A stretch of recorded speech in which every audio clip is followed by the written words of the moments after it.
Mm-hmm. Oh, do we want to stay in landing pad or? Yeah, just stay there. Hello everyone, and welcome to the third episode of the UEENR podcast. I hope you all enjoyed the holidays and had a great new year. With me today are my trusty co-hosts Monty and Hooch, and maybe joining us later is our guest Moose, if he is able to. First, we're going to have the news segment just to let you know, just to let you guys know what's kind of been going on. So 2.1 has been released to the PTU and is available for everyone to download at the moment. It includes the freelancership, improved and tweaked flight modes, and general stability improvements, although I haven't actually seen any of that yet, apart from the freelancer. 2016 is set to be a big year for Star Citizen with the release of the first episode of Squadron 42. Not only that, but massive improvements to the Star Citizen PU overall through major patches.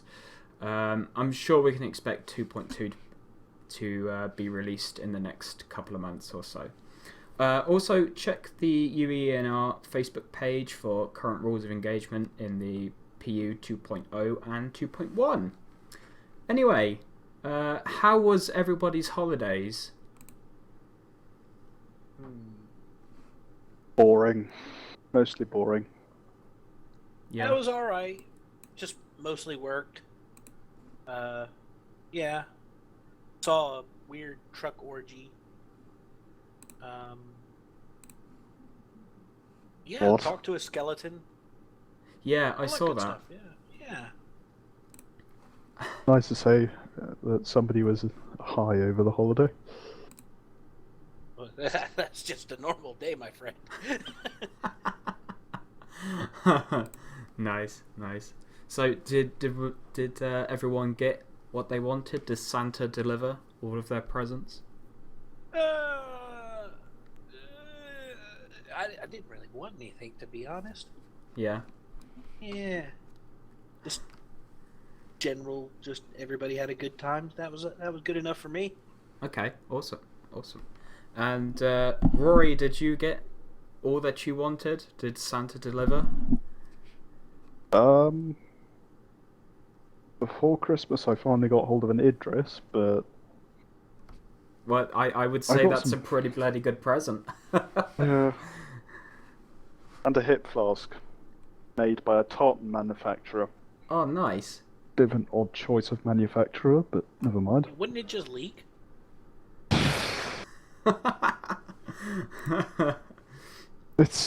Yeah. I was confused by it. Nice.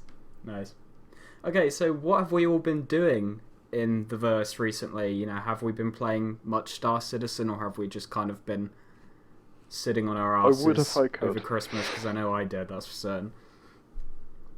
I would have played it if I could have played it, but as always, the internet remains an issue. Yeah. I've had a couple of really good goes with the Universe 2.0, not the PTU. Yeah, it crashes out eventually. Had some really bad experiences recently with Arena Commander, though, overheating problems on graphics cards and stuff like that. Right. I don't know why that particularly is doing it. I think it's something to do with optimizations with the chips and stuff like that. They've gone backwards. But yeah, I'm gonna have a look at my graphics cards after this. I'm gonna take them out of my machine and make sure they're all right and stuff. But yeah, some weird things with that. But it doesn't do it in the PTU. Right. Okay. Yeah. That's interesting. Yeah. So a bit strange, and it doesn't do it with any other game. It's just that. So obviously there's something going on there, but I do want to kind of tweak it a bit. On the subject of graphics cards as well, have you seen the specs you need for the bloody Oculus Rift? It's kind of ridiculous. You think minimum specs is you need at least an AMD 270, I believe, R9 270, or a GTX 970. And those are pretty big specs for an Oculus, which is already priced at about $600. I originally kind of No way I'm getting one of those. Yeah, I originally defended the price. I was like, oh, it kind of makes sense. And then I realised that, you had to spend another 300 or 400 quid on another graphics card if you wanted to run it. And I thought, you're spending over 1,000. The price does make sense, though. Because comparatively speaking, you're getting a... Well, I disagree with the inclusion of the Xbox controller. That's just a bit weird. And frankly, I didn't need games with it. But the fact that you're getting... what's the Ultra H... You're basically getting Ultra HD. Yeah. If you're talking comparatively, due to the screens. Yeah, but if you think about it, with everything else, you're still spending over 1,000 quid on an Oculus, and if you wanted to use a 4K splitter, then you'd still have to be getting something like a 970 to even get near it. So yeah. Well, okay. Here's from somebody who already has the spec for it, exceeds it. Okay. I looked at it. I originally thought it was going to be $300-$400. Originally, I heard, all right, so they're selling it at cost. There's a lot of components go into it. It is a beast, and stuff like that. And then I heard something just yesterday that kind of made me wonder about that price. Apparently, if you were a part of the original Kickstarter before Facebook took over, and you put money in, you're getting one for free. Now, if they're selling them at cost, how can they afford to do that? Because they'll only have a few thousand people that actually get one. I mean, compared to the amount of people that they're going to get ordering them, it's going to improve their image. The $600 price is at cost. They're not making any money on that. No, that's what they've said. I think they'll be making money. No, that's what they've said. See, if they weren't making money, they wouldn't throw in things like the Xbox controller and the games. But think about how much less money they're going to make because of the overcharged price. Like, for example, I mean, the way I look at it, right, is you've got two ways of doing this. Oculus had a head start, okay? They're the first VR device that is going to be released that is going to support HD.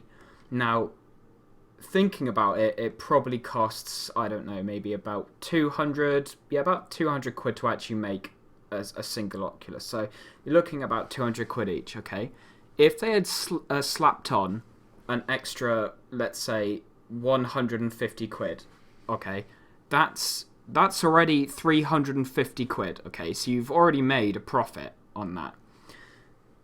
The fact is, because they're charging such an extortionate price, they're actually gonna lose money, because if they had only slapped on an extra 150 quid, think of the amount of people that would have been like, yeah, okay, that's fine, I'd pay that price, that's not too bad, and then they'd make more money. The fact that they've made it so that it's 600, 700, people are probably even gonna have to pay more than that if they want to run it on low spec systems. You're spending over 1,000 quid and it's just not going to work. And other companies such as HTC and the PlayStation VR are going to pick up on this, and they're just going to lower the price drastically and make a profit from it. So I think Oculus have kind of shot themselves in the foot by doing this, but that's just my opinion anyway. So in my own view, as I said before, if you look at the specs behind the device, it is technically running on Ultra HD.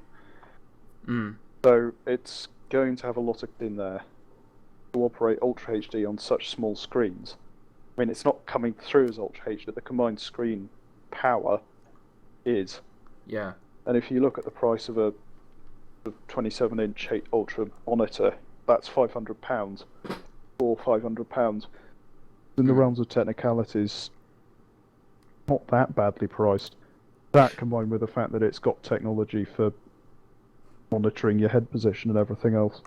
Yeah, a lot of the PC power is going into frames per second. To make VR work, you have to be kicking out a minimum of 70 frames per second for it to work properly. If you're not doing that stable, it just doesn't work. I mean, VR is going to be I hope great. that'll be mitigated. Yeah, I mean, VR is going to be great when it actually comes out and it's commercial, because I mean you're going to see such amazing games. And I mean, Star Citizen with VR, from what we've seen already, you know, people using the dev kit 2s and stuff like that to on Star Citizen, it looks amazing. And obviously when it's going to be in full HD, it's going to be such an amazing experience. But at the moment it's going to be very inflated in terms of price, and people just aren't going to have the money to run it, which is a shame. And I mean, there's been demos shown at things such as PAX and Eurogamer and all this kind of stuff, which has really, you know, come on, and it's shown just how powerful and how amazing VR is going to be.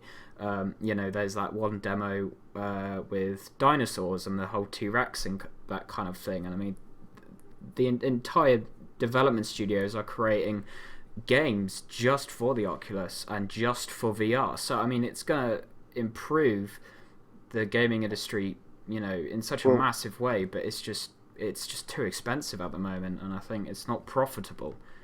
Well, if you look at when the Xbox or the PS4 was released, it cost more than it does now.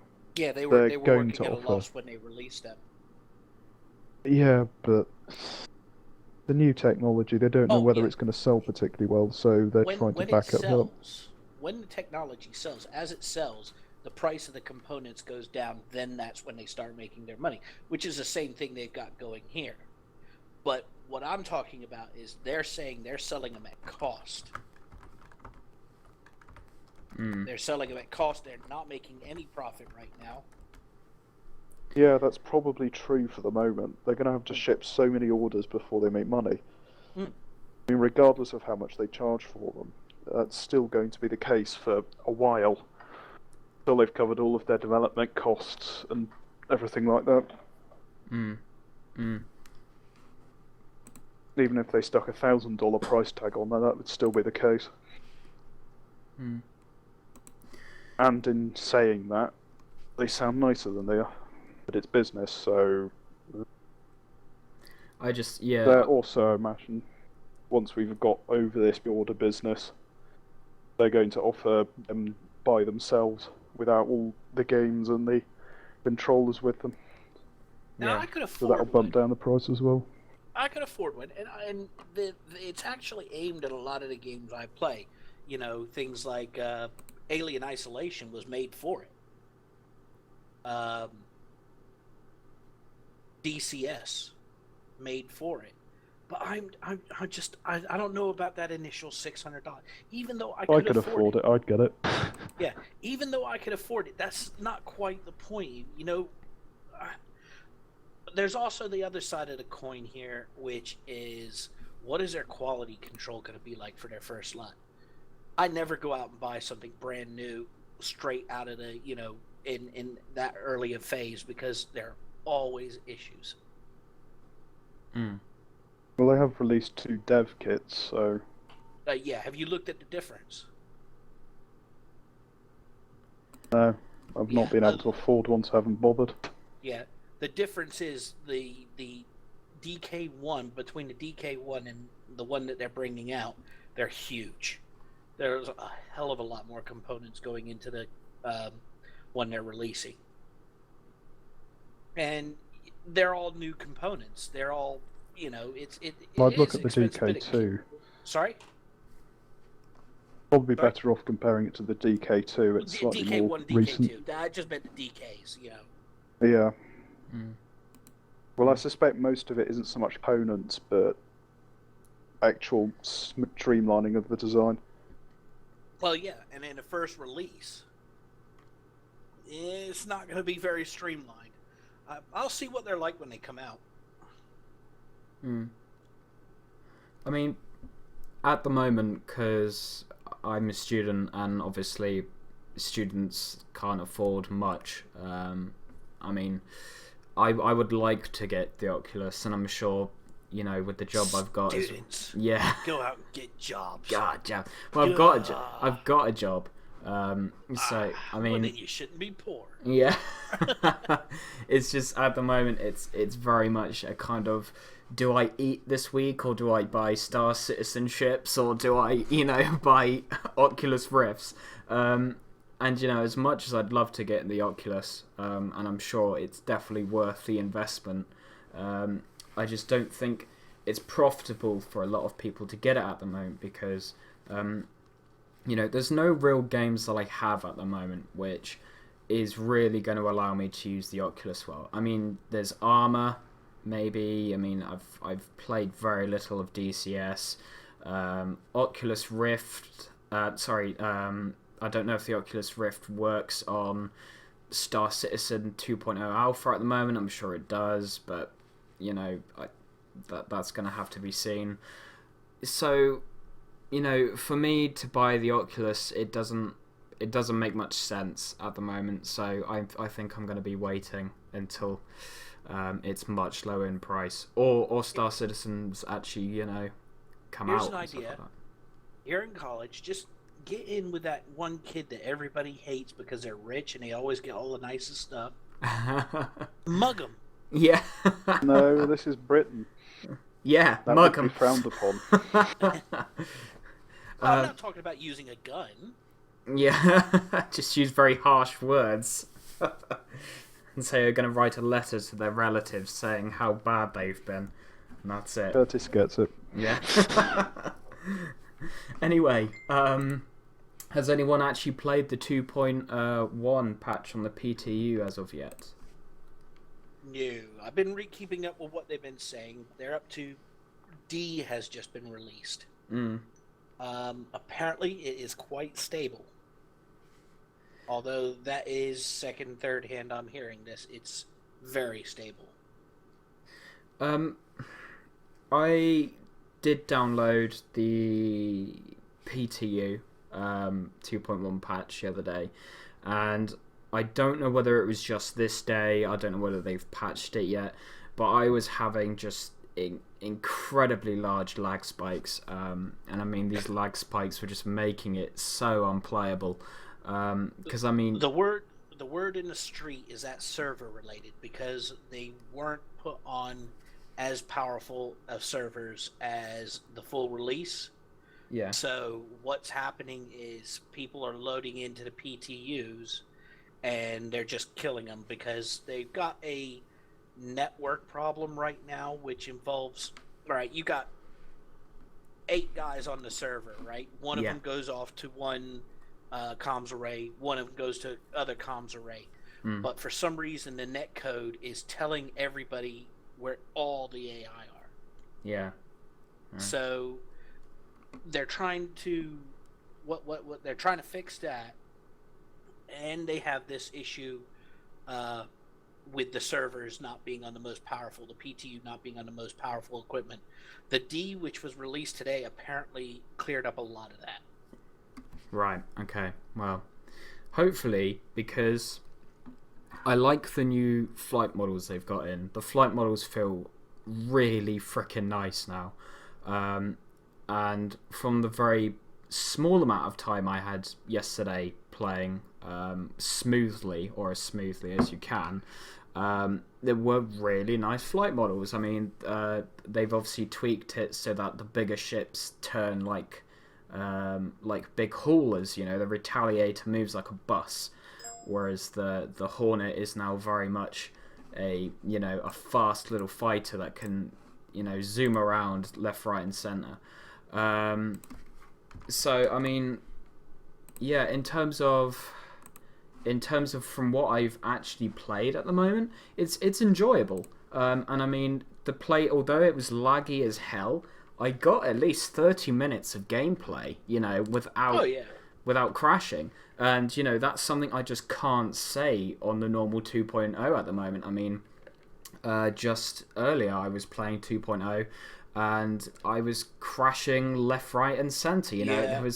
And you're waiting at that loading screen for almost, 3 to 5 minutes. And then you get in and then you maybe have 2 minutes and then you crash. And it's just such a massive kick in the teeth. A lot of the time it's like, oh, this is so frustrating.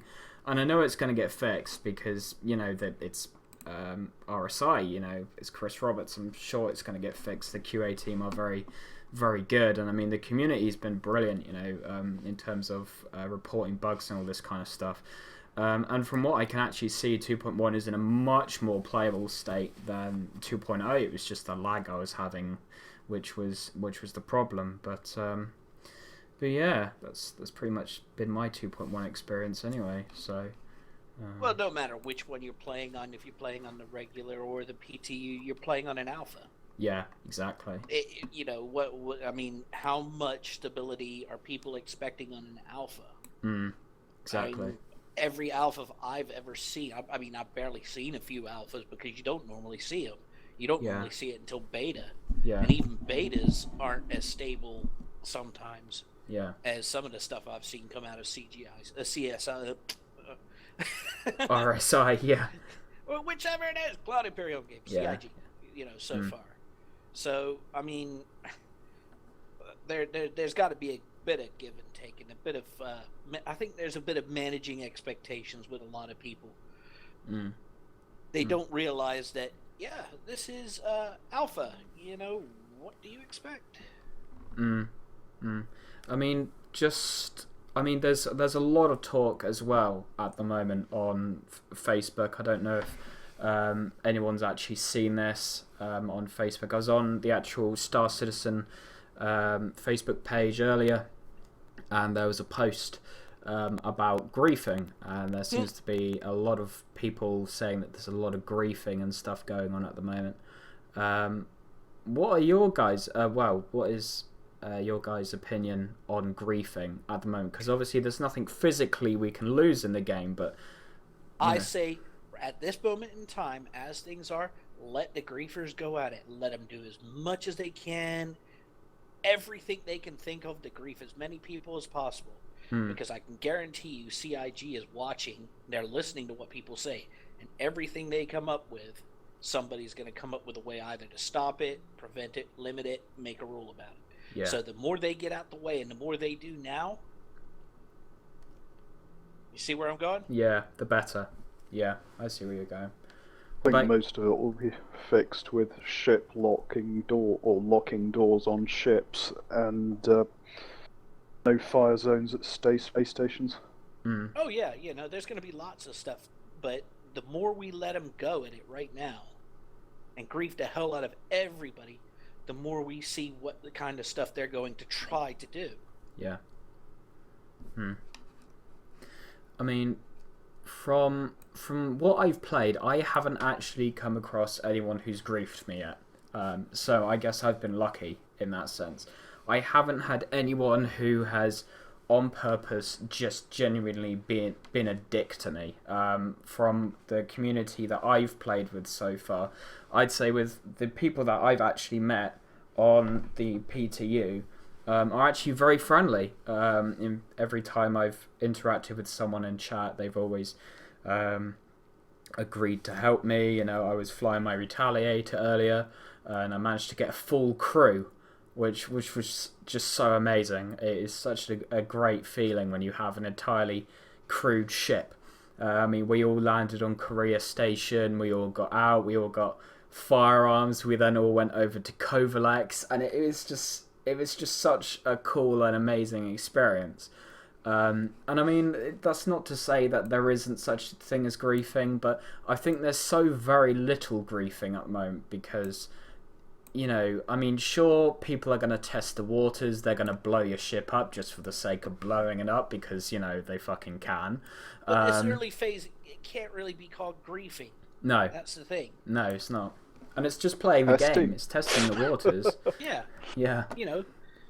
People sorry to put it this way, but people generally, if they can find a way to be an asshole and get away with it, they're going to be an asshole and get away with it. Yeah. Just play. Yeah. Internet. Yep, exactly.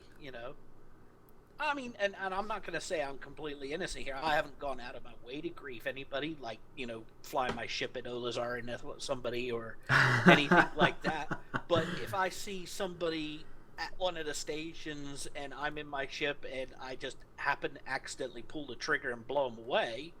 Oh, accidentally, of course. Yeah. Of course, My fire control system isn't exactly optimized yet. No, I hear that they've got hair triggers as well, so they're very easy to fire your weapons. Or if I'm in a ball turret and somebody's trying to get back into the ship, and I see them and I think that they're a Star Destroyer or something for a second, and sorry. I remember that because we got how many of us we managed to get into the server? I swear it took us like an hour to do as well. It took 5 of us, wasn't it? Yeah, 5. We managed to get a Connie fully kitted out. Yeah, that's it. Yeah. Because we kept falling through your tally, didn't we? Yeah. Everybody kept clipping. That's still a bug, by the way. Yeah. And it happened to be the owner of the Connie as well. The guy showed us there. Yeah. Screaming at us. It's like, oh my fucking god. Yeah, because he fell out of the ship during Quantum Drive as well, didn't he? And then he had to kill himself. So we went back to Odyssey. We went to go pick him up, and I think what happened is we picked him up, we went out again, he got out and you shot him, I think. Something like that. He was trying to get back in. Yeah. Just destroyed him. The guns worked. Oh, well, at least we know they work. Exactly. But no, I mean, 2.1, yeah, I'm probably going to have another playthrough of it soon. Probably tonight, maybe. I don't know. I'll need to check. From what I've seen, there hasn't been any updates on 2.1 yet, at least through the launcher. So I don't know whether it's done server side. I think it's probably done server side, isn't it? Yeah, and it does roll out to the client as well. I'm just double checking that. Right. Okay. But yeah, I think I'm going to wait until the next major update before I download it. Is that 2.2 you're thinking of? I'm not sure whichever big update comes next. It's just so I can avoid having to update it myself. I think just download the whole thing.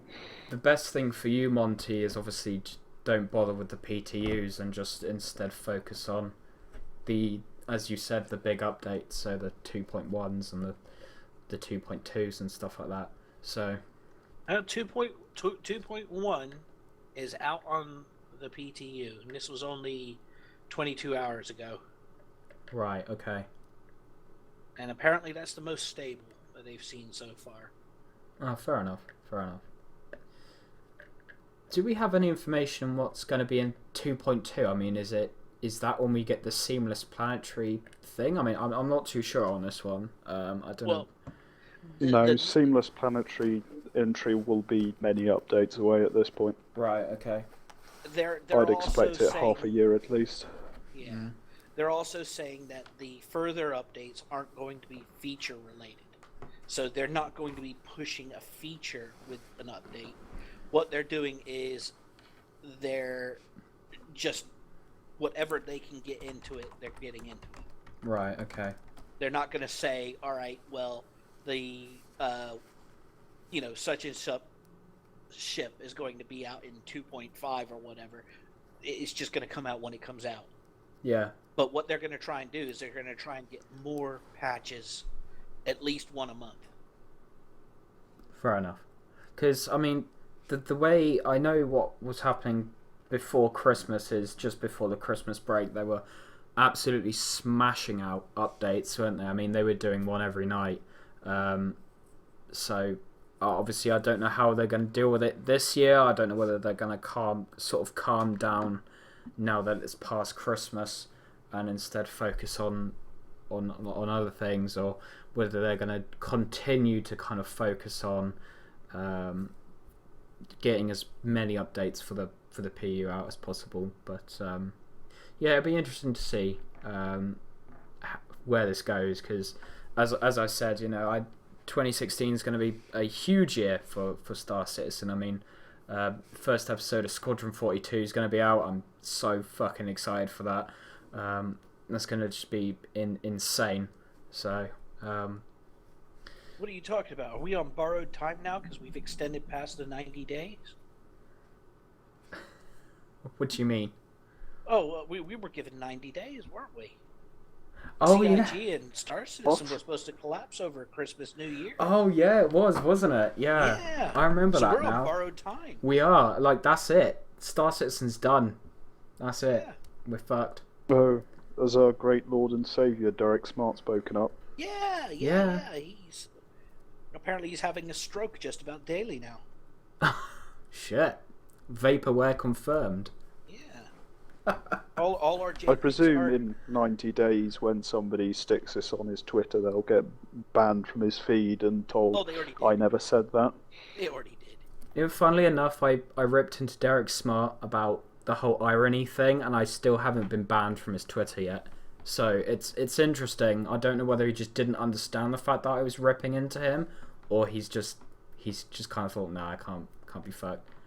I had a lot of time over Christmas, so I mean, I didn't go and follow his particular stuff, but I went on Reddit and followed what they're following, and some of the things they were pointing out were quite interesting. Yeah. But anyway, I think it's time we move on to our ship of the week. Someone needs to get me a voice modifier for that, so we need some special effects. Yeah, voice of the week. Yeah.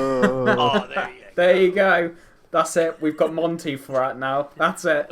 We're just gonna do some WAV files off of Monty. Yeah, there you go. There you go. I'm now recording Monty's audio there. That's it. That's the ship of the week audio now. Anyway, the ship of the week this week is the 890 jump. Target. This is the ship which Monty, I swear to God, you better know the most about, because it's a ship that you love. Have you actually managed to unmelt it yet? Have you managed to unmelt the 890? I haven't managed to find $600 lying around. Damn, it actually costs money to unmelt. Yeah, I guess it does. Well, yeah. I used everything on the Idris, so. Jesus. Anyway, yeah, the 890 jump. So I guess we will start with the man who knows most about it. Monty, what is the 890 jump for people who don't know? Sound muted. Sound A resumed. mix of luxury and firepower. A mixture With of engines made by the same people that designed the M50 and the 350R. So it's a big frickin' ship with lots of guns, yeah? And really nice engines. Cool. Said to be able to have the same speed as a Retaliator. Damn. Under similar ships, does it point to Auroras? I don't know, does it? It does. Oh, I'm gonna have to take a look at this. Okay. The Aurora. Is it because it's made by the same company? Maybe. Is it made by RSI? No, it isn't. No, is it? No, it's made by Origin. The manufacturers of the 300 series. Oh right. So, okay. So what I'm seeing here is it has. Obviously, these are subject to change because this is a machine that hasn't quite been finished. But right now, it's saying 3 unmanned size 4 turrets and 2 size 5. You might want to mildly ignore it, though. The ship has doubled in length since these statistics were given. Yep. Oh wow. Where is that coming from? Well, it started off as 70 meters, and now it's sort of 130, 140. Oh yeah. But have we got anywhere where the new specs are? Or No, they haven't bothered publishing them at the moment. I still say it's a target. You're just gonna peel it open and take all the rich people out. Yeah. Well, you say that, but if you cut down the length and the specifications to 70 and then look at what it's got in terms of weapons, if you get something the size of a Retaliator and stick everything there on it, that's the sort of ship you're looking at. Yeah, but it's huge and slow. It's not slow. It's gonna turn like a gunboat. It's gonna turn like a tally. That's a bad. yacht. It is. We can quote Ben, I think, on saying it's got the speed of a Retaliator. Yeah, going in a straight line. Yeah. Who needs anything else? Well,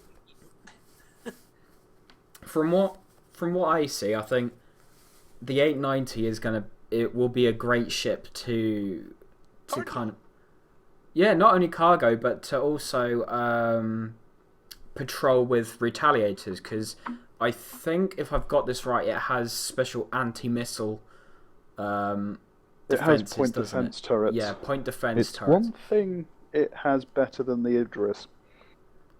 It actually has point defense turrets, which is mildly worrying. But I mean, I'm just looking at the stats here as well, right? And it says that its max crew is 5 persons. Now, I don't know whether this means... I'm sure the stats need to be updated still, but I don't know whether this means crew as in people actually flying it, or whether it means this is the maximum amount of people you're allowed on the yacht. Because, I mean, I guess it's not, but I mean, surely it should be split into people who crew it and people who stay on it, because, I mean, it is a luxury yacht, isn't it? You got the captain, you got the engineer, you got the purser, and you got 2 bartenders. Yeah. Well, you're going to have to add gunners to that, I think. Well, the bartenders can double up as gunners. Yeah. And bodyguards and bullet sponges. Well, I think if you're piloting an 890 jump, you could probably hire commandos. Yeah. I'll tell you, the first person that invites me to a party on one of these things, I'm going to be there. But I don't look at this as a very serious ship. Not in terms of, combat capability. I think for you're going to be horribly shocked. Yeah. For role-playing purposes and partying and all that sort of stuff, it's going to be excellent. But I don't think it's going to really... I think it's not going to meet up to what the people's expectations are for combat. I think it will be higher than your expectations, though. I don't know. It's going to be incredibly fast. It should be able to land on water, though. Yeah, I mean, it's a fucking space yacht. I think they're all hermetically sealed, all of the spacecraft, that is. So in the realms of technicalities, you could land in water. Whether or not it would fuck up the engines is another point entirely. Well, I guess you'd always have to kind of have the engines on, even if you were kind of floating, wouldn't you? Just to stop you moving anywhere, I guess. But well, it's whether you've got air ports in the bottom of the ship. Yeah. But yeah, I must admit, the first time I ever heard about the 890 jump, I kind of thought, oh, all right, it's kind of a gimmick ship. It's not. It still is.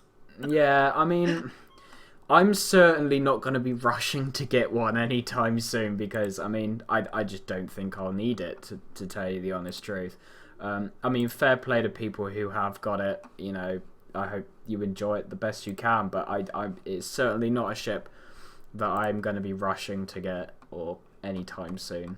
I mean, as Hooch said, if I'm invited to a party on one, I mean, fair play. I'm all game for that, but yeah, I think even the if I get 890 hired jump, to do security on one, I'd be happy. But yeah. I think that the 890 jump will be a ship of unpleasant surprises for certain individuals in the pirating community. Yeah, the captain. The pirating community. Yeah, I think... No, because they're already going to know about it as it is. They're going to plan around that. I mean, if you just look at the specification or the brochure for it, it advertises things like graphene armor and extra strong docking collars and all sorts of advanced communications and sensors. And right down just get somebody in the crew to take out the engines, turn off the defenses before anybody even gets to it. Yeah. I mean, I can tell you'd have to be pretty stupid to have anybody like that on board an 890. It will happen, I guarantee it will happen. But the fact is it's going to be a big juicy target, isn't it, in space? I mean, it's going to be like a capital ship. You just know as soon as people see a capital ship for the first time, what are they going to try and do? They're going to try and shoot the absolute crap out of it because that's what people do. And I have a feeling that's exactly what's going to happen with the 890 jump. I think people are going to see this. They're going to go, ooh, filthy rich people on board, lots of luxury items, probably a really nice valuable ship to go and scrap. Thank you very much. I'll attack that. And yeah, I mean, I'm sure it's armed to all hell and it can defend itself like an absolute tank, but when you have a lot of pirates going for this thing, which I think is going to be the case, it's going to be a bit of a... Even just for the lulls. Yeah, even just for the lulls. Well, that's going to be the same for an awful lot of ships. Yeah, I mean, you've got the Destroyer, you've got the Idris. Yeah. You got but the they're combat 890. ships. They're made for that. We're talking about this is a yacht. With triple layer graphene enamelled armour It's still and a yacht. Kruger armaments shield. It's still a yacht. The engines are designed cooperatively by Origin's Universe Class Racing Team and Alliance Star Trek. Heck? Oh, Star God. Trek. What? Yeah, ignore me. It's got 2 dual Preacher Alpha 9 laser cannons. Apparently it has Talon Stalker 3 IR missiles with Guardlock advanced tracking. It has reinforced tri-bonded Tholium plating on its docking collars. And this is the brochure you're reading for this from is the in-game one from the company, isn't it? Yes. Okay, so you know they could do that with pretty much any ship. They can go through and give all the technical details, and it looks really impressive. Yeah, I'd read the brochure for the Aurora. It's... You just get sad reading that. Exactly, you know. No, you get sad, as in you read it and it's just embarrassing for the company. It's like, we at Aurora have some of the top of the line equipment. Nope. This model has a jump drive. Yeah. Yay! The life support Exciting. does work on a pay-per-hour basis. Yeah. We think the LN has an engine. We're not too sure. Yeah, but... No, I mean, I'm not knocking the ship as such, as generally for role play purposes, having a laugh, going out and, you know, doing the party thing and all that sort of thing. This is going to be an excellent ship. But I really think it's going to be a big target, though, if you try and go anywhere beyond secure space with it. People will target it, but I don't think it'll be a soft target. I think they'll plan around that beforehand. No more than you would have with any other Corvette. Well, exactly. But when you've got a fully fitted and fully crewed Idris or whatever, that's If you say Idris, then the whole point of the 890 jump is if it sees an Idris, it goes the other direction. Exactly. No. I'm not talking. I'm talking about doing the same thing to an Idris. Oh right, yes. Yeah. Well, they're both capital ships. If you've got a squadron of retaliators behind you, it's not going to make much difference if you're in an Idris or a Javelin or a... Yeah, but it's more funny to hit a yacht. Yeah. Yeah, sorry, it is. It's I'm waiting for the montage to happen. How many times can you blow up an 890 in how many different ways? Just because it's gonna be just so fantastic to watch this luxury thing get obliterated. I mean, it's a sign of decadence. Yeah. You know, it's a lovely. We all live in beautiful, capitals. You know, it's a beautiful ship, though. You know, it's. I'm looking at the pictures of it. It is beautiful. Absolutely staggeringly beautiful. I mean, if there was something like that, really, a yacht that looked like that, even if it wasn't a spaceship, even if it was just a water yacht, you know, Yeah. that'd be fantastic. Looking at beautiful lines. Yeah. Well, it does also come with a couple of small fighter craft, though. Does it? It comes with the P7. In fact, there's an image here. It's the A50X. No, the A5X runabout. Oh, is that? Oh, yeah. Okay, I know what you're talking about now. Yeah. It's it's kind of like a luxury P72. About the same size as an M50. Yeah. it's like a luxury P-72, and I think it has a quantum drive. I think that's kind of the only thing that's better than it. It doesn't look as though it has any weapons on it. I think it's just mostly a cruising ship. No, it has weapons. So. It's, if you read the lore behind it, it was the competitor for the M50 design. Right. So it actually has a couple of hard points on the wings, and it has shielding. Right. Okay. As well as 2-person crew. There are 2 of those, so it could make it fun if enemy a small craft tries to attack. Yeah, but the way I see it is, are they really going to be able to stand up to like actual fighters and bombers, which is what's going to be attacking this thing? I mean, we've seen the M50. Yeah, but that thing's utterly lethal. That thing's different because it has speed, and that's advantage. But these small little ships don't particularly look as if they have anything better than a P-72. Remember? So I mean, it's a competitor for the M50. It was designed at the same period. Yeah, but that doesn't mean it's an M50. That's the thing. So I mean, it'll be interesting to see how it gets on, but yeah, I'm not too sure. So. Well, if nothing else, it should have space for 2 M50s. Yeah, I mean, I'm sure it doesn't just have to be the 85X. I'm sure you could probably put something else in there. I mean, from what they've already said, if it sits, it fits. That's kind of what they've always said. I'm gonna get my Vanguard into one. Vanguard, yeah. Clear to bay, I'm coming in. Yeah. I think that's more characterized as surprise butt sex than anything else. Surprise butt sex, yeah. Prepare your anus. That big gun that sticks out the front of the Vanguard. Yeah. Just a tip. Yeah, I don't think you'll be wanting to fire a heavy fighter into 890. Yeah. Yeah. I think that would be fairly costly for both parties. I can imagine people are going to get creative with what ships they put in other ships. Like, I guarantee you someone's going to put something really stupid in an 890, and they're going to get away with it because it works, and it's going to be hilarious because it works. I'm just waiting for somebody to drop a whole bunch of Grey Cats in orbit somewhere. Yeah. The Grey Cat asteroid field. It's an area of space. Idris will be perfect for that. Yeah, an area of space just covered by grey cats.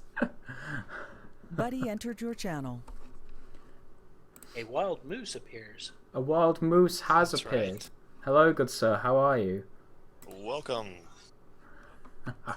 How was your day at work? Was it alright? It was spectacular. Good. So you've kind of joined us as we were talking about the 890 jump. What do you know about it, my friend? Luxury ship. Several stories, lots of stuff, big open rooms. Yeah. That's pretty much what we think. I mean, do you think it's going to be able to stand up for itself in a fight? Yes and no. Depends on the amount of trouble it's getting itself into. Okay. Mainly because it's not designed from the combat point of view, so it's probably not too heavy on the armor side of things. Yeah. Probably has some sort of weaponry on board, but as to the amount, we won't know until we actually see a 3D render where we can see the turrets and all that kind of good stuff. Okay. It's a target. Shiny one too, it's white. Yeah. All they need to do now is paint a red dot, a big red dot on the top of it, and there you go, it's a target. Perhaps you should consider the ship without thinking about that. Not exactly the most unbiased of. I think about everything in terms of being a target. I mean, I could equally say that about the Idris. I mean, that's going to be a highly sought after ship. Perhaps more so than the 890. Well, yeah, exactly. I mean, are you more likely to attack a yacht or a Coast Guard gunboat? I mean, frankly, the P is... If you have retaliators, then not going to be much of a challenge. I view retaliators kind of like PT boats in World War II. Yeah. Well, they are designed to go after ships like this, so... Yeah, but, I mean, you think about it, 1 or 2, maybe even 3 retaliators aren't going to do... Well, I mean, they'll do some damage, but they won't completely cripple an Idris. You know, if you want to completely destroy an Idris, you probably have to go in with, a squadron of retaliators, with fighter escorts and stuff like that, just because an Idris and a Javelin is going to put up such a massive, hefty fight. So, I don't know. I mean, obviously there are differences between the ship. The 890 obviously has its own. I'm sure. Corvette. Yeah, I mean, the only ship we can compare it with is the military corvette they're currently producing, which unfortunately means we can't compare it like, say, the Hornet and the Gladius. Yeah, I mean, What with their similar weight classes. There's no particular ship like the 890, and I think that's what makes it unique. Phoenix. Yeah, but the Phoenix is still in that kind of small range. I mean, it's still a reasonably small ship compared to others. The 890 is quite a big ship, I'd say it's in the kind of medium to large class of ship. And, a Constellation, it has turrets, but I mean, as you said, it doesn't have point defense turrets. It doesn't have all of these. It has a point defense turret. It's actually the smallest ship in Star Citizen with one. Oh right, okay. Well, my bad. I honestly didn't know that. Looking at the key technical information for it currently, it says unmanned turrets you have 3 S4s, manned turrets you have 2 S5s, and capital but pylon apparently is this a is all TDD. out of date now. Yeah. Yeah, the ship doubled in size since then, so God knows what it's currently equipped with. But all we can go by is what we can see, I think, on the numbers. It's just as you grow a ship, of course, the kill or the fire area, you can actually make changes. Drunken party goers in space standing at the airlock doors throwing empty beer User disconnected from your channel. cans at other ships. I mean, how many 890s are we seriously going to see in the verse, though? I mean, are we going to see that many? 2,000. I think a fair amount. Yeah, I heard they sold well. There's more than the Javelins, at least. Oh yeah, but I think they sold all of them when they had the sale, and that was something like 3 lots of 890. But how many have melted them down since then is another question. yeah, I mean, if you think about it, the 890, Well, it's the same with any other ship. Exactly. Yeah. Oh no, I'm not picking on it. I'm just saying, Yeah, I It mean, did sell Yeah, well, it's just but- hard to tell at this point. You've And of got- course, people are going to buy them when the game's actually released in-game. you've got to think about it this way as well. I mean, the 890 was sold before the Javelin. I mean, this is even before we knew what the Javelin even looked like, because there wasn't a concept sale back then. So, I mean, sure, I mean, they may have even done what you did, Monty, which is obviously to melt the ship to get your Idris. I'm sure a lot of people melted a lot of their ships, probably including the 890 as well, to get the Javelin. So, I don't know. I mean, I'm sure there's going to be quite a few, but how many are we actually going to see on the kind of fringes of space and all that kind of stuff? Because, I mean, it's a luxury ship. You're not going to want to take this into low-sec areas. I mean, sure, it has defences, but... If I had one, I would ram pirates with it. Yeah, but that's because you're an idiot. So... Yes, but the 890 has LTI. At least it did when I owned it. So no matter how many pirates I rammed, it would still be there. It's like a trump card, isn't it? What's Definitely that? has Yeah. I have It definitely has LTI. the nose for ramming. Yeah, exactly. It's nice and pointy. I think it'll be a From a ramming point of view, I think that the 890 will be the perfect craft. For its size, it has exceptional speed, along with that nice pointy nose. I don't know. I can't wait. You know, the Vandal King ship. Now that's a big ramming ship right there. That is a big ramming ship. So I just want to see the giant dreadnought thing that you were using. yeah, That railgun is going to be beautiful. what was it? Teller did a video, didn't he? Teller always does these kind of videos. It's the super dreadnought, isn't it? It's freaking huge. Yeah. It's so the big. railgun running about half its length. I think the ship was built around the railgun. I generally think that's how it was built. I think you might be right. Oh, is this the Retribution or whatever? Yeah, that's it. The Retribution class They should super have given it a dreadnought. better name. I thought we talked about this and we all decided that it was going to get blown up in episode 1 of Squadron 42. No. We'll be losing and then it'll appear. Oh, and then it'll get blown up. Yeah, and then it'll probably get blown up in episode 2. Well, because of the cooling vent, you know, the Vandals will go down to the shaft. If that happens, I'll personally Little stick design hand flaw grenades in CIG's office cooling. Amazing. The ship only has one weakness. It has this one exhaust vent. Wait a minute, what are we exhausting into space? that runs Yeah. right, Gases. that runs down a trench that's protected by gun batteries. Yeah, Yeah. only small fighters should be able to get that. Yeah. You know Suddenly, what I'll do? a I'll Vandal personally scythe. stick a grate across it. One single Vandal scythe takes down the entirety of the UEE Navy. That's it. Done. Squadron 42 complete. You failed. Anyway, yeah. Thank you for God, words. Listening? No. English. No, hard. I swear, I swear English isn't my native language at all. Yeah, thank you very much for coming, Moose. I have a couple of questions, if that's okay with you. Mm-hmm. Cool. So when did you first become aware of Star Citizen? I became aware through Rooster, actually, in 2013. Okay, awesome. And was Rooster kind of introduced around the kind of same time as well, or? I think he had heard about it in late 2012, and then when we met through the RSI Orgs thing. Actually, no, it was before the RSI Orgs. I think it was.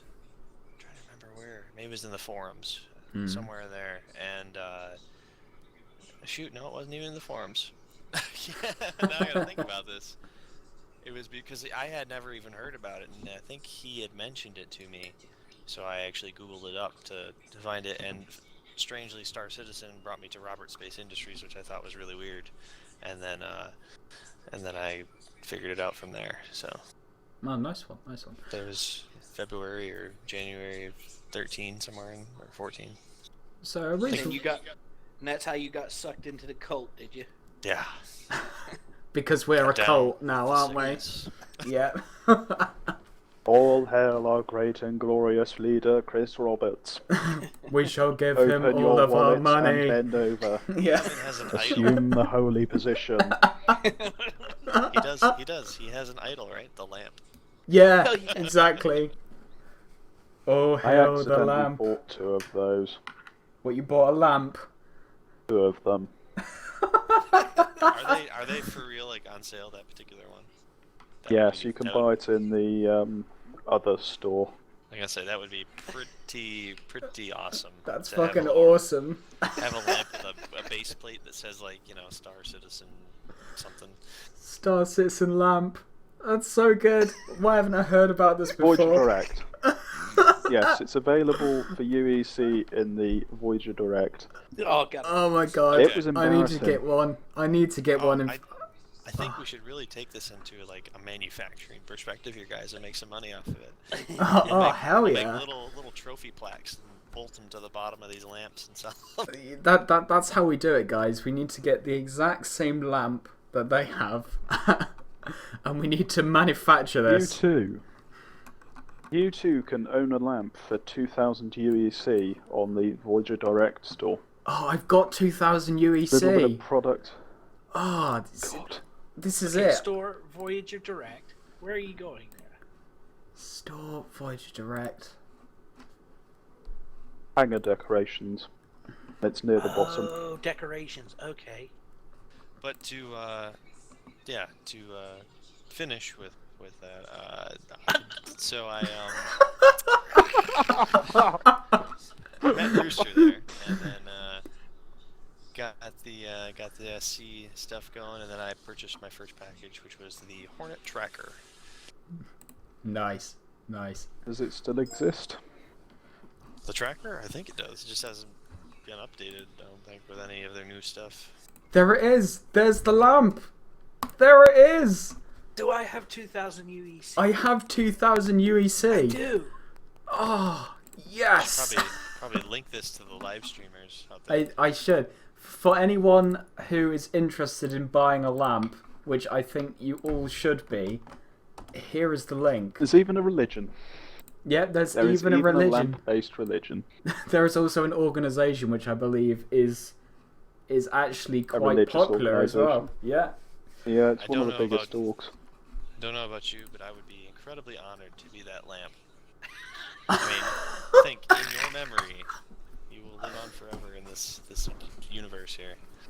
They just one day someone went out and thought, you know what, I'm gonna buy a lamp for us, and they bought it, and they didn't have a clue how much of an impact this was gonna have on the community. It's probably like some old garage sale lamp they had. Yeah. Yeah.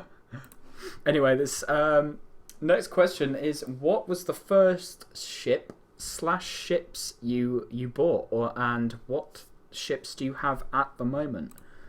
Okay, yeah, the first one was the Hornet Tracker. That was right.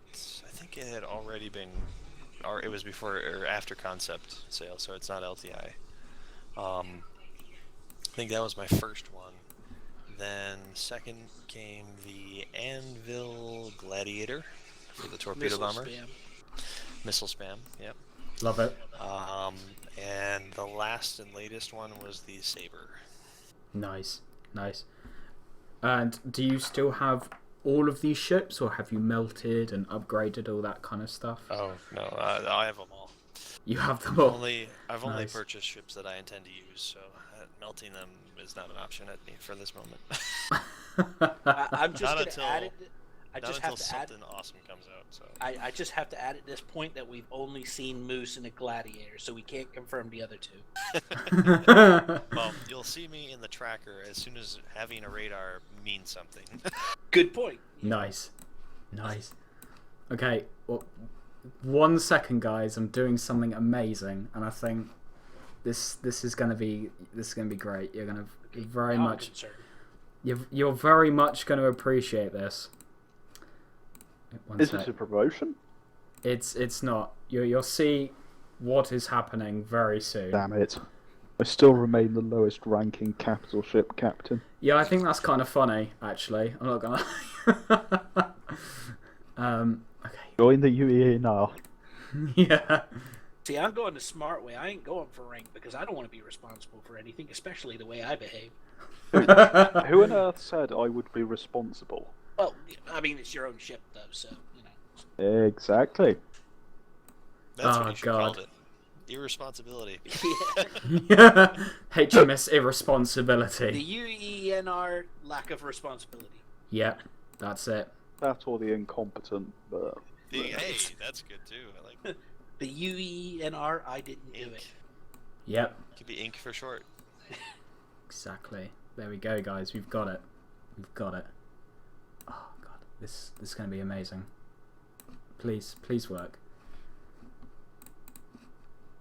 By the way, I don't know if anybody has known about this yet, but you can also pick up your UEENR patch at the UEENR website store. Yes, you can. And I will need to do I'll actually put a link in there at the moment. So if any of you haven't actually purchased a badge yet and are part of the UEE Navy, and maybe want something to put onto your cosplays, or just your essentially outfit or costume, whatever it is you're making for Star Citizen, then this badge will kind of go along quite nicely with that. So what I'll do now is I'll just quickly get the link up for you guys, and how much is it, Moose? Thought it was $3 plus shipping and handling. Yeah, That's quite reasonable. it's quite reasonable. So here we are. I have the link here.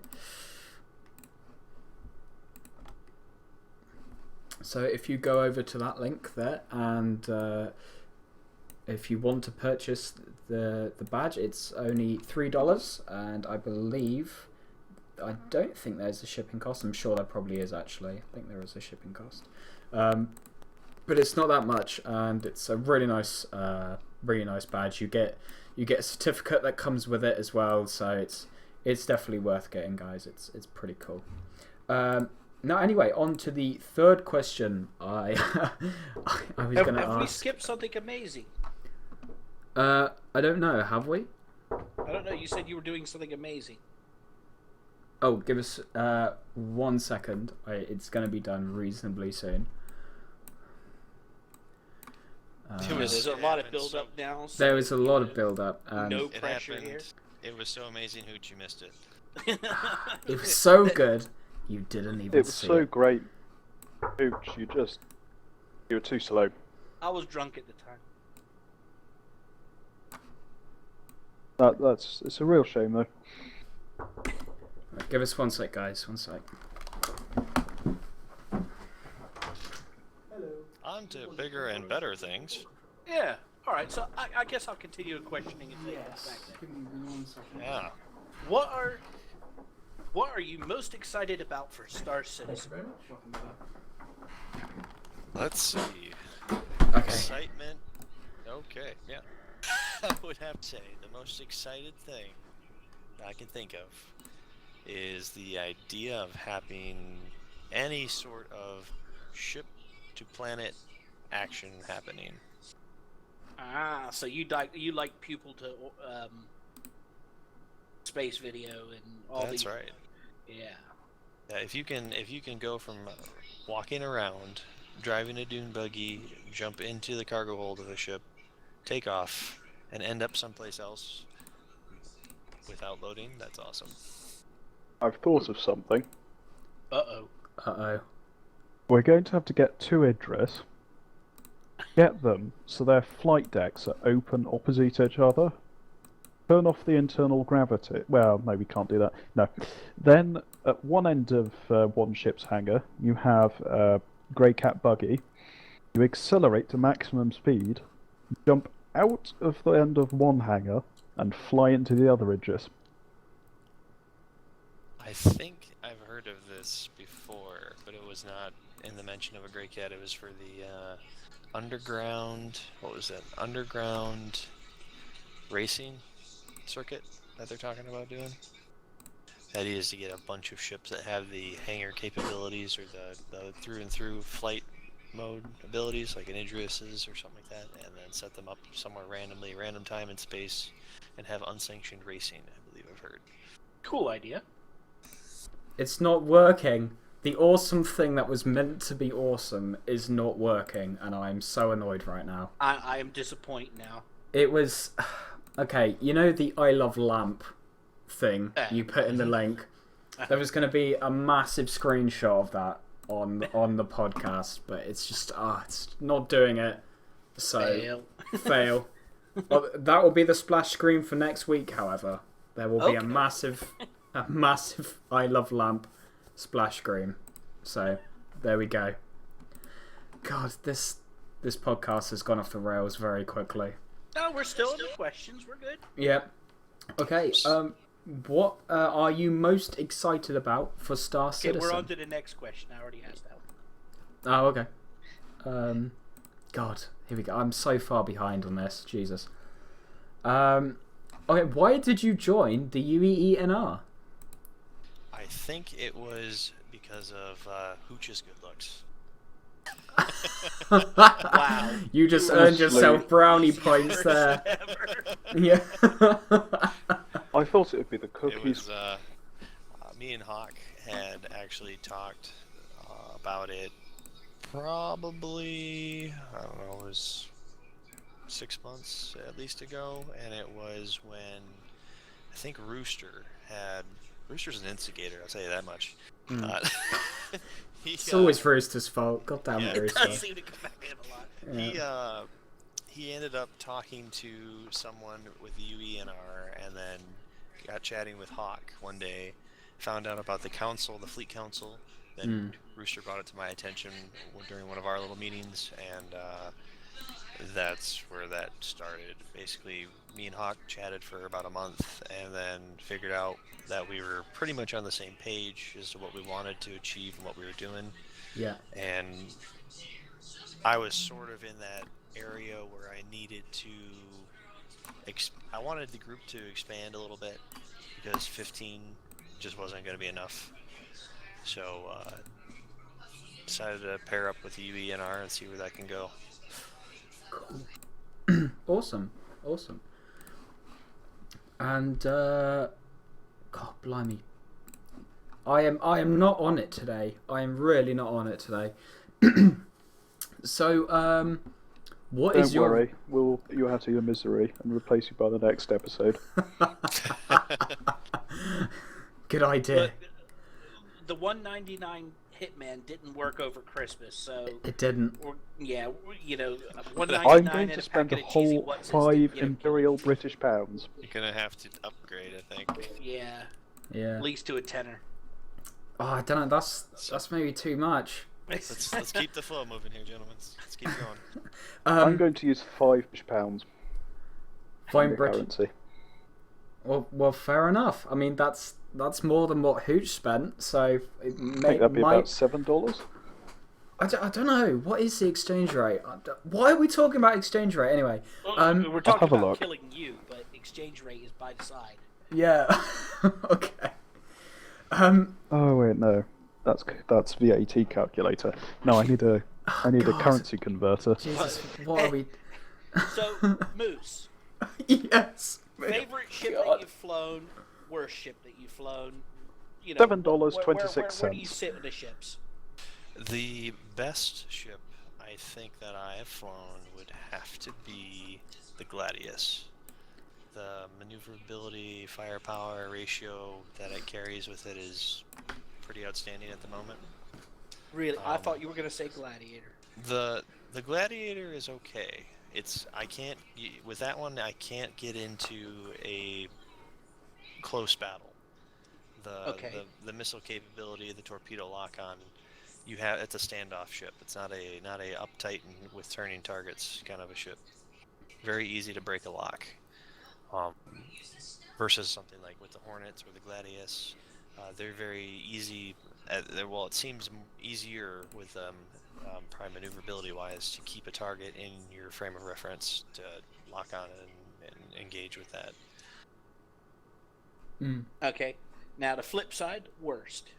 The worst ship to fly would have to have been the Mustang.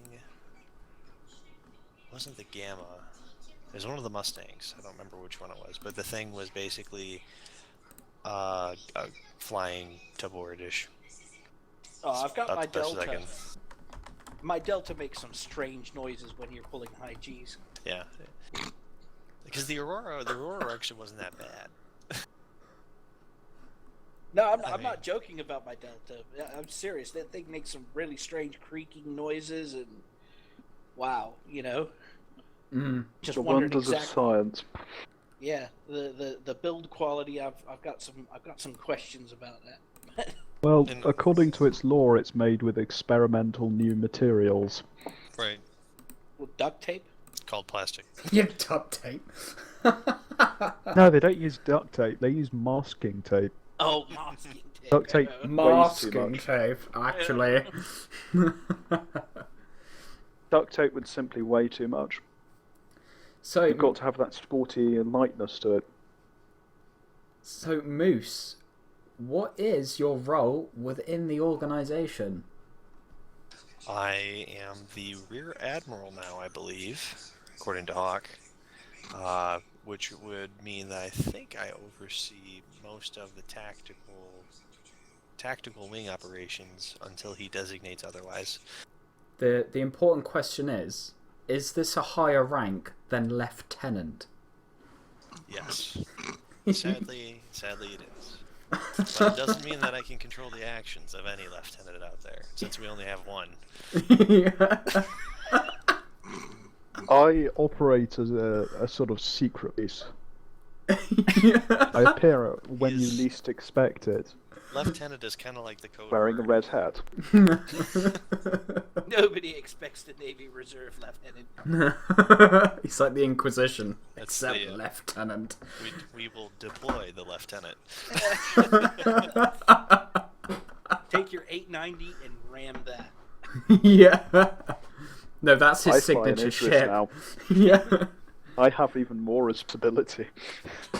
I can just imagine him running around on his own inside an Idris, charging up the railgun, flying the ship, and sorting out engineering all on himself. And he'll Don't somehow worry, manage I to have do my it. Batman. Something I have a tells Batman, me- don't worry. Something tells me that if he ever acquired a railgun and he came up against any sort of a Vandal capital ship, he would probably be one of those guys that after he would fire the railgun and successfully ram straight through the enemy ship, would then be like too busy, crying and, laughing at the same time that he would probably crash into something after that. Yeah, just like a giant If planet. you want an accurate representation of what me blowing something up would be like, please refer to the Flash film. In the scene where Brian Blessed screams, "Dive!" Oh, Gordon's alive! Gordon alive. Doo-doo, savior of The universe. Classic camp film. So good. So good. That film was amazing. I think Brian Blessed's just amazing. It's like, have Yeah. you ever watched any of his skits? They're so funny. No, but the man's punched a polar bear. He has. He punched a polar bear in the nose.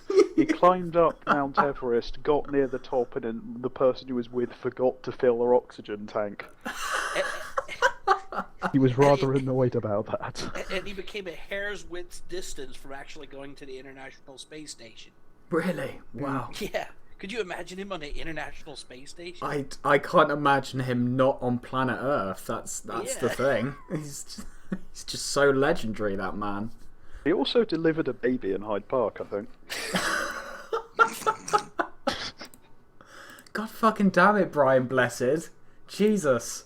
He's got He so should have many. played the role of the Imperator. I was gonna say, can you imagine Brian Blessed in Squadron 42? I mean, that would be perfect. I think I'm going to have to put that in the suggestion section. Oh, Brian Blessed is the So next the Imperator. issue is, we would have to have a squadron called the Hawkmen.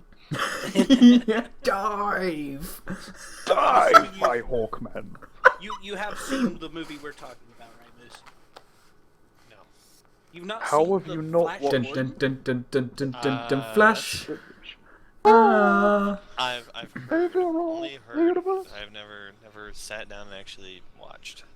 You gotta have a few drinks, and you gotta watch this film. All right, don't do it without the drinking. No, because it's you that need camp. you need to drink while watching this film. It's part of the experience of watching this film. It's so But it's good. classic camp. It's a B-movie science fiction at its finest.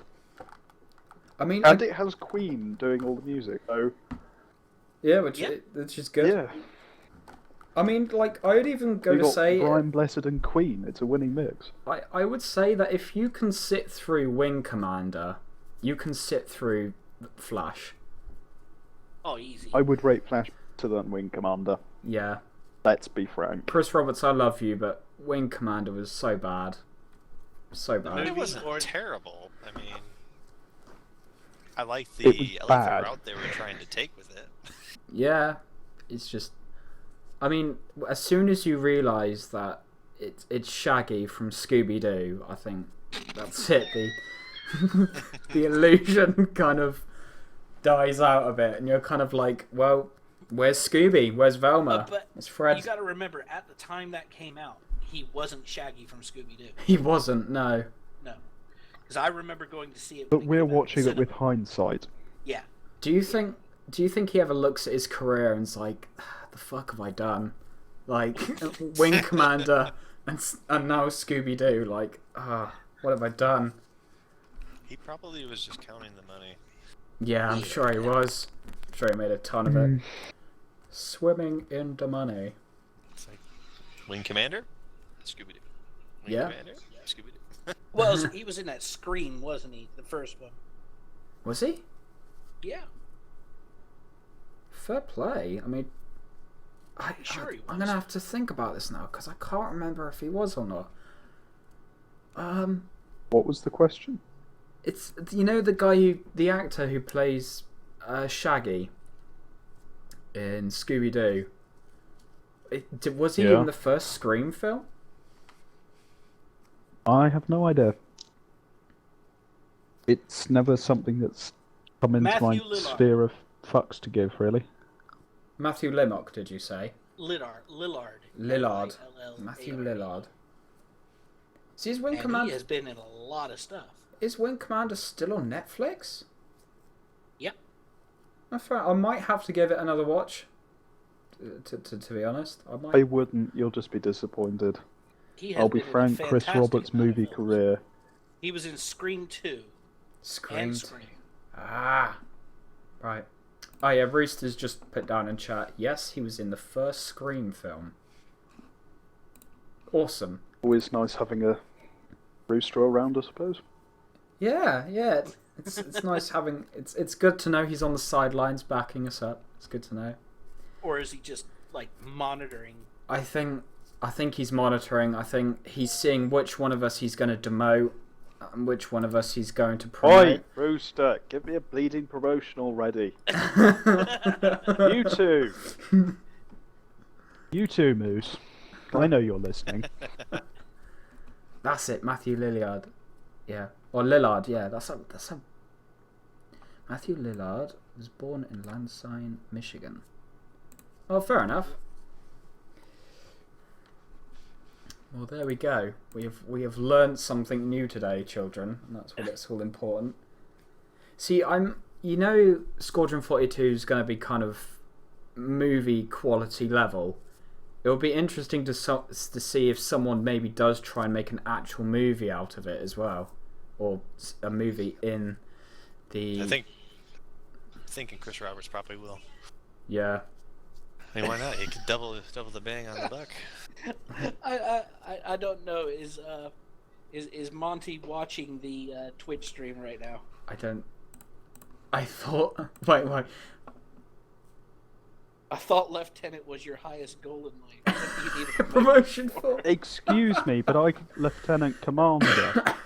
Lieutenant Commander. No, wait. I thought Lieutenant was higher than an admiral anyway. So why would you want to be higher than a It's lieutenant? more for the ego than anything. Ah, right. I just like the addition of him. Gherkin of Doom thinks that Monty should get a promotion. I don't know. I mean, it's a tricky I would situation. agree with this wise man. No, I don't think. I don't think so. I mean, lieutenant's a pretty high rank. It's a pretty high rank already. We could just edge a Andre out of that. God, this podcast it's kind of died. Like now, it's in the very late stages of death now. So, Yes, where do I am we see demanding things a going promotion at from this here? point. well, what we know right now, we Me know getting a that promotion. we know that CIG are having a big powwow right now about the direction they want to go and planning out the year. Because they've all been flying all over the place, haven't they? Meeting up in different places. Yeah. So, what do you see? Sorry, I just took a look at the Twitch stream.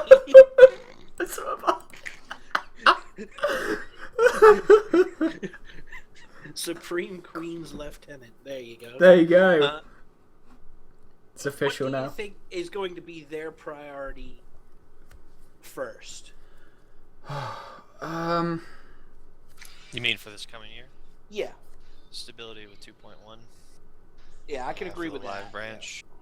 Probably going to follow that up with the implementation of probably 0G and a couple of other critical, things that are needed for upcoming attractions and events, I'm sure.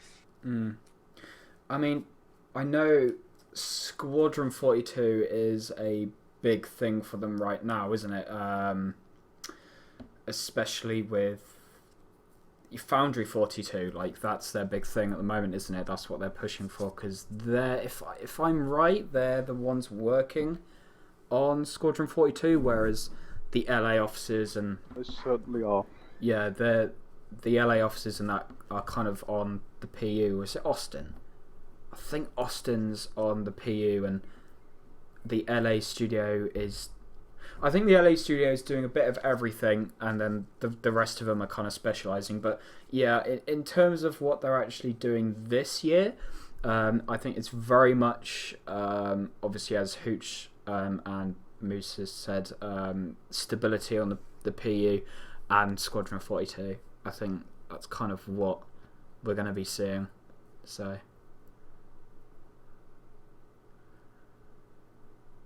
When do you think that we're going to get a date when Squadron 42 will be released? Not the actual release date, but when do you think they'll start talking?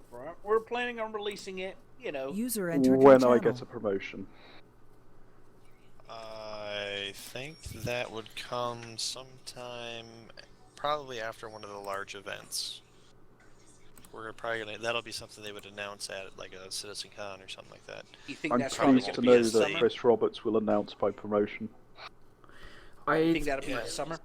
They'll probably say something in the summer to give us a time frame they're expecting, and then August-ish would probably be the release time.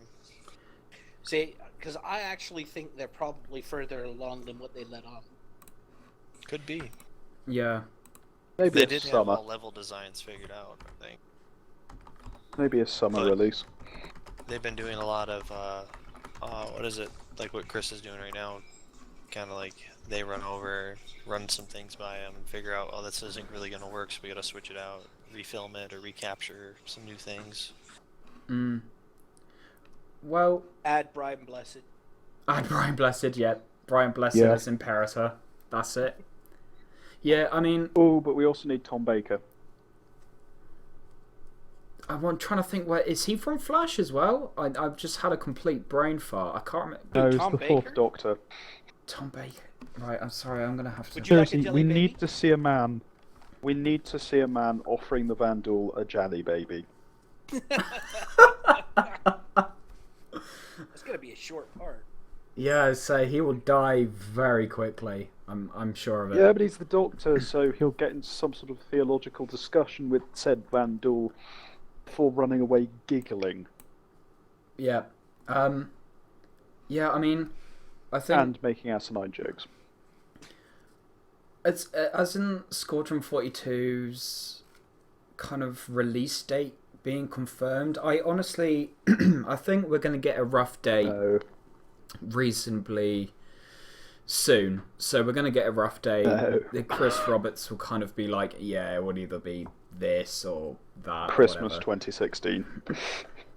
Well, No, I that's don't still know. within 2016. Yeah, still within 20. That's not that long. It's only 11 months away. I mean, considering we've waited how long now? It's been about 4 years. 3. Yeah, 3-4 years development. 4, I suppose. Yeah, I mean, from what we've seen Foundry 42 put out, I mean, they work like fucking machines down in Foundry 42. I mean, they're pumping out content left, right, and centre.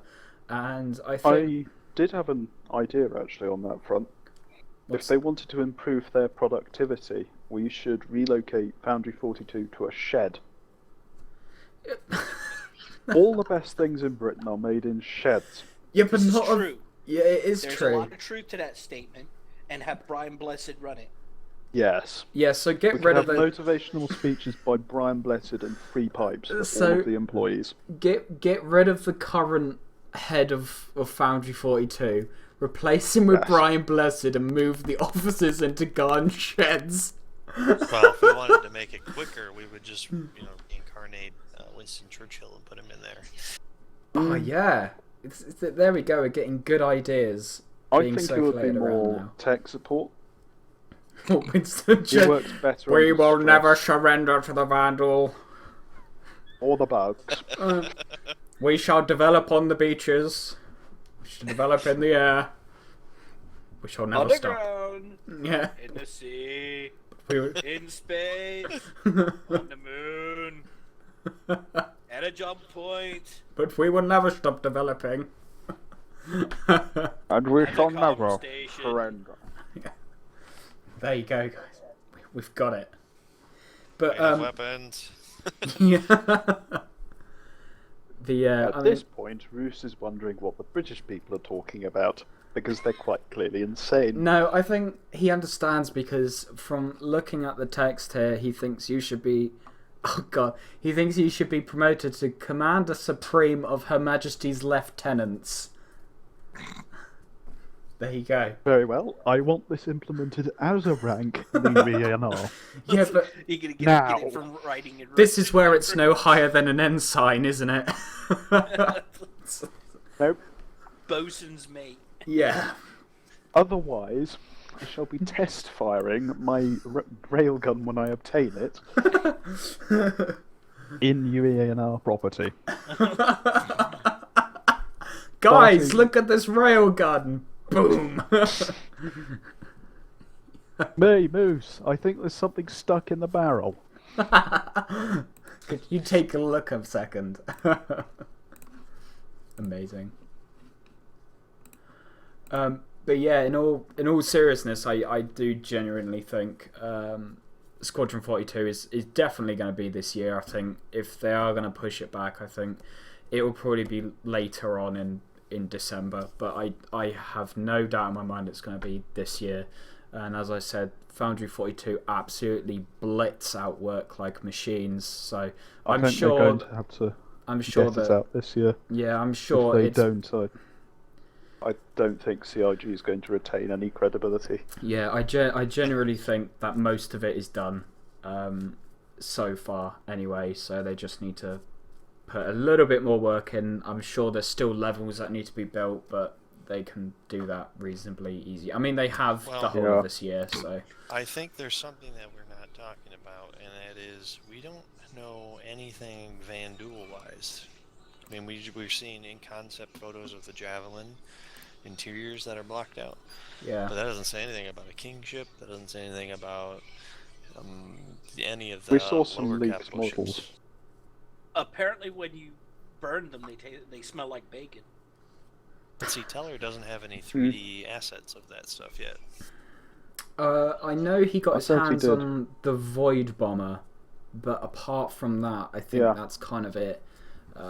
There are quite a few Vandal assets floating around on the internet if you take the time to have a quick look on YouTube. You know, I actually want to see different alien races ships. I want to see Tavaran ships. I want to see the Carthak ships. I mean, if you know what the Carthak is, You wipe up the Tavaran. yeah, but I still want to. I'm sure there's still Tavaran ships lying around. I'm sure there's Carthak wrecks from where the Xi'an, or the Xi'an, I think they're called, and the Carthak have been fighting in the Spirit Wars. I want to see Banu ships. I want to see more Xi'an ships. I mean, from what we've seen the most, it's obviously been human, which is fair enough, and Vandal. We've got, I think, 2 Xi'an ships and 1 Banu. I'd really like to see some more. Everything that we have so far on the Vandal is either stuff that we've gotten through Arena Commander, which isn't very much, Yeah. or that leak that Jared accidentally dropped out. Yeah. I think that's where most of it's come from. And I But- don't think that was really complete. No, I mean that was what, grey box stage, like very early grey box Very stage. early, yeah. Yeah. So. And a few little bits of art. So, I mean, what can you really tell from that? I mean, everything could change in that time. That was last year at some point early. In fact, I think. Yeah. Might have even been the end of 2014. I can't remember. When was it leaked? Yeah, I'm sure it was maybe beginning. I swear it was beginning 2014 when all the leaks came out, wasn't it? Yeah. And was it before that?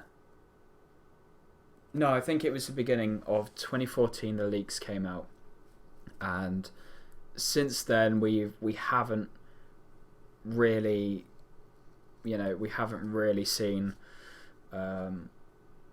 anything come out in terms of new alien ships and that kind of thing. So I mean, I'm sure they're in the works, but they're probably kept hidden very tightly under wraps, because I'm sure they want us to see all that the Vandal ships have to offer in Squadron 42. So I don't know. In their defense, when you think about it, there are bigger, as Chris Roberts always says, there are bigger things to take care of first before they would get into doing that stuff. So, Sure. People are going to start out as humans anyways in the verse, so that makes sense as to be the first kind of assets that you go after to make things flyable, interactable, and all that kind of stuff. Aliens are kind of a sideshow for when we get to where we're finally able to build systems and stuff. You said aliens and sideshow, and I just went to 19th century carnival there for a second. Wait, what? 19th century carnival. Well, that's a 19th century. Sorry. Oh wait, no, sorry, I'm getting confused. Okay. No. I forget America isn't quite as old as Britain. Oh, bloody hell! Like, now we're gonna get into culture wars, and it's gonna get all messy up We're in this from shit. England, where your history comes from. Yeah, take that, you filthy Yanks. Yeah, yeah. Why don't you just Eddie claim Izzard, all of it? Really good stand-up on that. Yeah. God, The thin red line. oh God, fucking words. I think 2016 Speak it is slowly. Yeah. 2016 is going to be, I think, more than just Squadron 42 and the PU, actually. I think they've probably got more stuff to show us. I mean, if you think about it, beginning of 2015, we kind of thought, well, we have Arena Commander and we've got this, but as far as I was concerned, I didn't think we were going to get the baby PU that year. I didn't think we were going to see anything about Squadron 42, anything like that. So the fact that happened last year and we didn't really know much about that says to me that 2016 is probably going to be a pretty damn good year. I mean, there is stuff that we know, but I'm sure reasonably soon we're probably going to find that they're maybe going to put things such as the Idrises in and start to just expand the universe. And I'm sure, if we're very, very lucky, we might even get the planetary entry and stuff before the end of this year. So Even though we're all on borrowed time. Yeah, it's all vaporware, all of it. We're going to enjoy our JPEGs. Yes. And then Derek Smart's going to burn them to the ground. Because he's the saviour of us all, remember? He's doing this for our benefit. Yeah. Yeah. And we'll all buy Line of Defence, and we'll be all so grateful. Yes. And it shall win Game of the Year every year for the next 100 years. Anyway, guys, as he has said. Each year we'll get a new title. Best MMO, best first-person shooter, best flight simulator, best Derek Smart game. Well, you never know. It could come to light that maybe Battle Cruiser 3000 might sneak in there. Maybe this was all Derek Smart in the beginning. He just got Chris Roberts to do it for him. Yeah, that's exactly what it is. It was a publicity stunt. That's all. It's a prank, bro. It's a prank. But anyway, guys, we should probably decide on what the next ship of the week is going to be. So if Moose, would you like to decide what our next ship of the week is going to be? Pick any ship at random, which is military based, and we will talk about it These next days week. with the small print indicates that votes may be discarded in the event of a towel. It's a towel military ship, is it? A towel? Yeah, they're the lamp. Discuss the lamp. Always keep your towel with you. Let's see. Military ship. That should be ship of the week. Will be. Drum roll. Now we've already done the Vanguard, so. Yep. The Redeemer. The Redeemer. Oh no! It's Monty's no. favorite ship. No! The Redeemer is the You Redeemer. hate me, don't you? He's just happy because he's not next week's guest. That's why he did it to us. I am going to find some way of eating horse heads in the game. And I shall leave you one. So Redeemer is next week. Okay, brilliant. Well, We'll thank you. change this.